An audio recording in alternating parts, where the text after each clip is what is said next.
ನಲ್ಲಿ ಬಿರುಸಿನ ಪ್ರಚಾರ ಕೈಗೊಂಡ್ರು. ಹಲವಾರು ಕಡೆ ಜನಸ್ತೋಮ, ಒಂದು 4-5 ಪಾಯಿಂಟಲ್ಲಿ ಅದ್ಭುತವಾದ ಕಾರ್ಯಕ್ರಮಗಳು.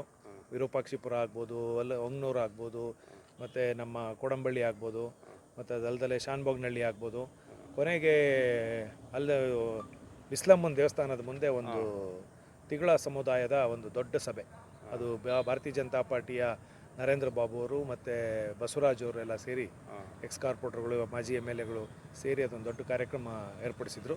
ಆ ಕಾರ್ಯಕ್ರಮದಲ್ಲಿ ನಿಖಿಲ್ ಕುಮಾರಸ್ವಾಮಿ ಅವರು ಮತ್ತು ಕುಮಾರಸ್ವಾಮಿ ಅವರು ಇಬ್ಬರು ಭಾಗವಹಿಸಿದರು.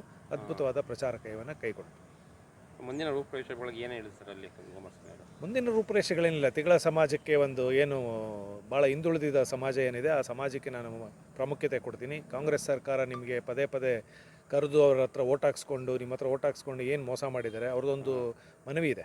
ಒಂದು ಬೋರ್ಡ್ ಆಗಬೇಕಿತ್ತು, ಅಭಿವೃದ್ಧಿ ನಿಗಮ ಆಗಬೇಕಿತ್ತು, ಅದು ಯಾವುದೂ ಆಗಿಲ್ಲ. ಮತ್ತು ಅವರಿಗೆ ಸಾಕಷ್ಟು ಕಾಂಗ್ರೆಸ್ ಓಟ್ ಹಾಕಿದ್ರೂ ಕೂಡ ಸಮುದಾಯ ಭವನಗಳಿಲ್ಲ, ಮತ್ತು ಸ್ಮಶಾನಗಳಿಲ್ಲ. ಈ ಥರದ್ದೆಲ್ಲ ಕೊರತೆಗಳನ್ನು ಅವ್ರ ಮೇಲೆ ಅಹವಾಲಿಟ್ಟಾಗ ಕುಮಾರಸ್ವಾಮಿ ಅವರು ಮುಂದಿನ ದಿನಗಳಲ್ಲಿ ಅದೆಲ್ಲವನ್ನೂ ಮಾಡಿಕೊಡುವಂಥ ಕೆಲಸ ನಾನು ಮಾಡ್ತೀನಿ ಅಂತ ಹೇಳಿ ಅವ್ರಿಗೆ ಆಶ್ವಾಸನೆ ಕೊಟ್ಟರು.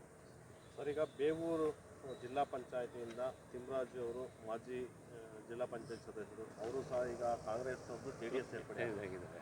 ಮತ್ತು ಇನ್ನೊಬ್ಬರು ಮಹಿಳಾ ಅಭ್ಯರ್ಥಿ ಕೂಡ ಕಾಂಗ್ರೆಸ್ನವ್ರದ್ದು, ಅವರು JDS ಸೇರ್ಪಡೆ. Sharada Chandrashekhar is Congress leader. ಅವರೆಲ್ಲ ಯಾಕೆ ಇಷ್ಟೊಂದು ಸೇರ್ಪಡೆ ಮಾಡ್ಕೊತಿದ್ದಾರೆ? ಇಲ್ಲ ಅವರೇ ವೈಯಕ್ತಿಕವಾಗಿ ಬರ್ತಾ ಇದ್ದಾರೆ? ಇಲ್ಲ, ಅದೀಗ ನೋಡಿ, ಈಗ ಶಾರದಾ ಚಂದ್ರಶೇಖರ್ ಅವರು ಮೊದಲು ನಮ್ಮ ಜನತಾದಳದಲ್ಲಿ ಇದ್ದವರು.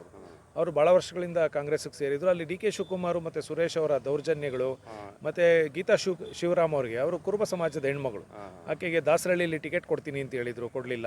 ಮತ್ತು ಅವರಿಗೆ MLA ಟಿಕೆಟ್ ಕೊಡ್ತೀನಿ ಅಂದರೂ ಕೊಡಲಿಲ್ಲ. ಹಾಗಾಗಿ ಅವರೆಲ್ಲ ಬೇಸತ್ತು ಪಾರ್ಟಿ ಬಿಟ್ಟಿದ್ದಾರೆ ಹೊರತು ಅದರಲ್ಲಿ ನಾವಾಗ ಯಾರನ್ನೂ ಕರ್ಕೊಂಬರ್ತಾ ಇಲ್ಲ. ಇವತ್ತು ಕೂಡ ಕೋಡಂಬಳ್ಳಿಯಲ್ಲಿ ಕುಮಾರಸ್ವಾಮಿ ಅವರ ಜೊತೆ ನಮ್ಮ ಪಕ್ಷದಿಂದನೇ ಬಿಟ್ಟೋದಂಥ ಭಾಳ ಜನ ಗ್ರಾಮ ಪಂಚಾಯತಿ ಸದಸ್ಯರು ಮತ್ತು ಎಲ್ಲ ಕಾಂಗ್ರೆಸ್ ನಾಯಕರುಗಳು ವಾಪಸ್ ಮತ್ತೆ ಬಂದರು. ಅಂದರೆ ಏನಾಗ್ತಿದೆ ಅಂದರೆ, ನಿಮಗೆ ನೋಡಿ, ಕಾಂಗ್ರೆಸ್ಸು DK ಶಿವಕುಮಾರ್ ಇವತ್ತು ಚುನಾವಣೆ ಇದೆ ಅಂತ ಬಂದಿದ್ದಾರೆ. ಕಳೆದ 40 ವರ್ಷಗಳಲ್ಲಿ ಈ ಕ್ಷೇತ್ರಕ್ಕೆ ಮಾಡಿರ್ತಕ್ಕಂಥ ಸಾಧನೆ ಏನು? 40 ವರ್ಷದಿಂದ ಶಾಸಕರಾಗಿದ್ದಾರೆ. ಅದರಲ್ಲಿ ಕೋಡಂಬಳ್ಳಿ ಅನ್ನೋ ಪಂಚಾಯಿತಿ ಮೊದಲು ಸಾತ್ನೂರಿಗೆ ಸೇರ್ತಿತ್ತು. 40 ವರ್ಷ ಈ ಶಾಸಕರಾಗಿದ್ದಂಥ ಶಿವಕುಮಾರ್ ಮತ್ತು 3 ಬಾರಿ ಈ ಜಿಲ್ಲಾ ಮಂತ್ರಿಗಳಾಗಿದ್ದಾರೆ, ಜಿಲ್ಲಾ ಉಸ್ತುವಾರಿ ಮಂತ್ರಿಗಳಾಗಿದ್ದಾರೆ. ಏನು ಕೊಡುಗೆ? ನೀವು ಇವತ್ತಿನವರೆಗೂ ನೀವು ಕನಕಪುರಕ್ಕೆ ಹೋಗಿ ಬನ್ನಿ, ನೀವು 40 ವರ್ಷದ ಮುಂಚೆ 30 ವರ್ಷದ ಮುಂಚೆ ಹೇಗಿತ್ತೋ ಕನಕಪುರ ಈಗೂ ಹಾಗೇ ಇದೆ. ರಸ್ತೆಗಳಿಲ್ಲ, ಆಸ್ಪತ್ರೆಗಳಿಲ್ಲ, ಮಗದೊಂದಿಲ್ಲ. ಆಸ್ಪತ್ರೆಗೆ ಕುಮಾರಸ್ವಾಮಿಯವರು ಕಟ್ಟಿರ್ತಕ್ಕಂಥ ಆಸ್ಪತ್ರೆಗೆ ಚನ್ನಪಟ್ಟಣದಲ್ಲಿ ಡಾಕ್ಟ್ರುಗಳು ಕೊಟ್ಟಿಲ್ಲ. ಆದರೆ ಇವ್ರ ಸೇವೆ ಏನಿರ್ಬೋದು? ಭಾಳ ಜನಕ್ಕೆ ಕೇಳ್ತಾರೆ, ಕುಮಾರಸ್ವಾಮಿಯವರು ಮುಖ್ಯಮಂತ್ರಿಯಾಗಿ ಇವ್ರದ್ದು ಸಾಕ್ಷಿ ಗುಡ್ಡೆ ಏನು ಅಂತಾರೆ. ದೇವೇಗೌಡರು 60 ವರ್ಷದ ಮುಂಚೆ 83ರಲ್ಲಿ ಮಾಡಿದಂಥ ಇಗ್ಲೂರು ಬ್ಯಾರೇಜು ಇವತ್ತು ಕಣ್ಣೆದುರುಗಡೆ ಇದೆ. ನೂರಾರು ಕೆರೆಗಳಿಗೆ, ನೂರಾರು ಹಳ್ಳಿಗಳಿಗೆ ನೀರು ಕೊಡ್ತಾ ಇದೆ. ಅದು ಸಾಕ್ಷಿ ಗುಡ್ಡೆ ಅಲ್ವಾ? ಬದುಕನ್ನು ಕಟ್ಕೊಡೋದು ಸಾಕ್ಷಿ ಗುಡ್ಡೆ ಅಲ್ವಾ? ಅದೇ, ಈಗ ಉಳುವಾಡಿ ರಮೇಶ್ ಅವರು, ಜಸ್ಟಿಸ್ ರಮೇಶ್ ಅವರು ಈ ತಾಲೂಕವರು, ಅವರು ಹೈಕೋರ್ಟ್ ಜಡ್ಜ್ ಆಗಿದ್ದಂಥ ಸಂದರ್ಭದಲ್ಲಿ ಮಾನ್ಯ ಮುಖ್ಯಮಂತ್ರಿಗಳ ಸದಾನಂದ ಗೌಡರಿಗೆ ರಿಕ್ವೆಸ್ಟ್ ಮಾಡಿ ಸತತ ಪ್ರಯತ್ನ ಪಟ್ಟು 159 ಕೋಟಿ ಗ್ರಾಂಟನ್ನು ಕೊಡಿಸಿ ಕೆಲಸ ಮಾಡಪ್ಪ ಅಂತ ಹೇಳಿದ್ದು.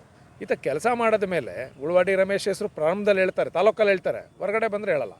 ಸದಾನಂದ ಗೌಡರು ಹೆಸರು ಬಂದು ಬೆಂಗಳೂರಲ್ಲಿ ಬಂದರೆ ಹೇಳ್ತಾರೆ, ಇಲ್ಲಿ ಹೇಳಲ್ಲ. ಅಂದರೆ ಈ ಯೋಗೇಶ್ವರ್ ಅವರು ಮಾಡೋದೇನು ಅಂತಂದರೆ ಸ್ವಾರ್ಥ ರಾಜಕಾರಣ. ಅವರು 9 ಬಾರಿ ಎಲೆಕ್ಷನ್ ನಿಂತು ನಿಮಗೆ ಒಂದು 4 ಬಾರಿ ಗೆದ್ದು 3 ಬಾರಿನ ಸೋತಿದ್ದಾರೆ, ಹೌದಲ್ವಾ? ಈ 4 ಬಾರಿಯಲ್ಲಿ ಮಾಡಿದಂಥ ಸಾಧನೆ ಏನು ನಿಮ್ಮದು? ಒಂದೇ ಒಂದು ಸಲ ಹೇಳೋದು ನೀವೇಂದ್ರೆ 17 ಕೆರೆಗೆ ನೀರು ತುಂಬಿಸ್ದೆ. ಭಗೀರಥ, ನಿಜವಾದ ಭಗೀರಥ ಯಾರಾಗಬೇಕು ಅಂದರೆ ದೇವೇಗೌಡರು ಆಗಬೇಕು.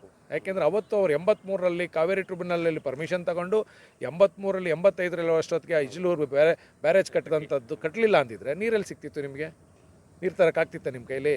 ಆದರೆ ಒಂದೇನಂತಂದರೆ, ಯೋಗೇಶ್ವರ್ ಅವರು MLA ಆಗಬೇಕಾಗಿರೋದು, MLA ಆಗಿದ್ದು ಯಾಕೆಂದರೆ ಅವರ ಸ್ವಾರ್ಥಕ್ಕೆ, ಅವರ ಕೇಸ್ಗಳು ಮಗದೊಂದು ಮುಚ್ಕೊಳ್ಳಿಕ್ಕೆ ಅವರು MLA ಆಗಬೇಕೇ ಹೊರತು ಒಂದು ದಿವಸ ಮನೆ ಸಿದ್ದರಾಮಯ್ಯನವರು ಹೇಳಿದ್ದಾರೆ, ಒಂದು ದಿವಸ ಅಸೆಂಬ್ಲಿಲಿ ಯಾವತ್ತಾದರೂ ಶಾಸಕನಾಗಿ ಮಾತಾಡಿದ್ದೇನೆ ಅವನು ಅಂತ ಕೇಳಿದ್ದಾರೆ.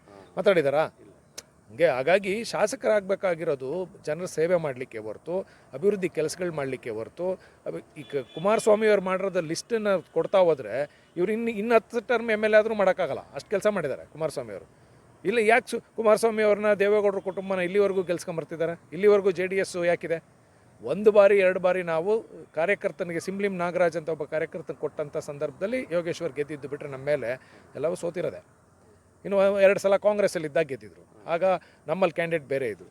ದೇವೇಗೌಡರು ಕುಟುಂಬ ಬಂದ ಮೇಲೆ ಇವತ್ತಿನವರೆಗೂ ಚನ್ನಪಟ್ಟಣ ಆಗ್ಬೋದು, ರಾಮನಗರ ಆಗ್ಬೋದು, ಮಾಗಡಿ ಆಗ್ಬೋದು, ಕನಕಪುರ ನಮಗೆ ಅಭಿವೃದ್ಧಿ ಕೆಲಸ ಮಾಡಲಿಕ್ಕೆ ಕುಮಾರಸ್ವಾಮಿ ಅವರು ಮುಖ್ಯಮಂತ್ರಿಯಾಗಿ ಗ್ರಾಂಟ್ ಕೊಟ್ಟು ಪೂಜೆ ಮಾಡೋಕ್ಕೆ ಹೋದರೆ ಡಿ ಕೆ ಶಿವಕುಮಾರ್ ದೊಡ್ಡ ರಂಪಾಯಣ ಮಾಡಿದ್ರು. ನಿಮ್ಗೆಲ್ರಿಗೂ ಗೊತ್ತಿದೆ, ಕುರುಕ್ಷೇತ್ರದಂಗಿತ್ತು ಅವತ್ತು. ಅಭಿವೃದ್ಧಿ ಕೆಲಸ ಮಾಡೋಕ್ಕೆ ನೀನು ನನ್ನ ತಾಲೂಕಿಗೆ ಬರಬೇಡ, ಚಾಲೆಂಜ್ ಮಾಡ್ತೀನಿ ಅಂತಂದ್ರೆ ಏನರ್ಥ ಅದು? ಹಾಗಾಗಿ ಕುಮಾರಸ್ವಾಮಿ ಅವರ ಕುಟುಂಬ, ದೇವೇಗೌಡರ ಕುಟುಂಬ ಯಾವತ್ತೂ ಕೂಡ ಚುನಾವಣಾ ರಾಜಕೀಯದಲ್ಲಿ ಗೆಲುವು ಸೋಲನ್ನು ಎರಡೂ ನೋಡ್ರು. ದೇವೇಗೌಡರು ಕೂಡ ಸೋತಿದ್ದಾರೆ, ಕುಮಾರಸ್ವಾಮಿ ಕೂಡ ಸೋತಿದ್ದಾರೆ, ಗೆದ್ದು ಇದ್ದಾರೆ. ಗೆದ್ದಂಥ ಸಂದರ್ಭದಲ್ಲಿ ಸಿಕ್ಕಂಥ ಅವಕಾಶಗಳನ್ನು ಅದ್ಭುತವಾಗಿ ಉಪಯೋಗಿಸಿ ಆ ಕ್ಷೇತ್ರಕ್ಕೆ ಏನು ಸೇವೆ ಮಾಡಬೇಕು ಅದು ಮಾಡ್ತಿದ್ದಾರೆ.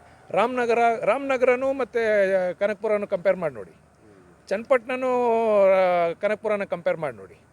ಕನಕಪುರದಲ್ಲೇ ಮಾಡೋಕ್ಕಾಗದೇ ಇರೋವಂಥ ಮಹಾನ್ ವ್ಯಕ್ತಿ ನೀವು ಚನ್ನಪಟ್ಟಣದಲ್ಲಿ ಏನು ಮಾಡ್ತೀರಿ ಸ್ವಾಮಿ?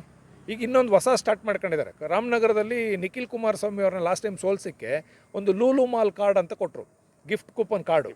ಆ ಕಾರ್ಡ್ 10,000 5,000 ರೇಷನ್ ತೊಗೊಳ್ಬೋದು, ನೀವೇನು ಬೇಕಾದ್ರೂ ತೊಗೋಬೋದು. ಓಟ್ ಹಾಕಿದ್ರು, ಓಟ್ ಹಾಕ್ಸ್ಕೊಂಡ್ರು, ಆ ಕಾರ್ಡು ಮರೆತರು, ಜನನೂ ಮರೆತರು.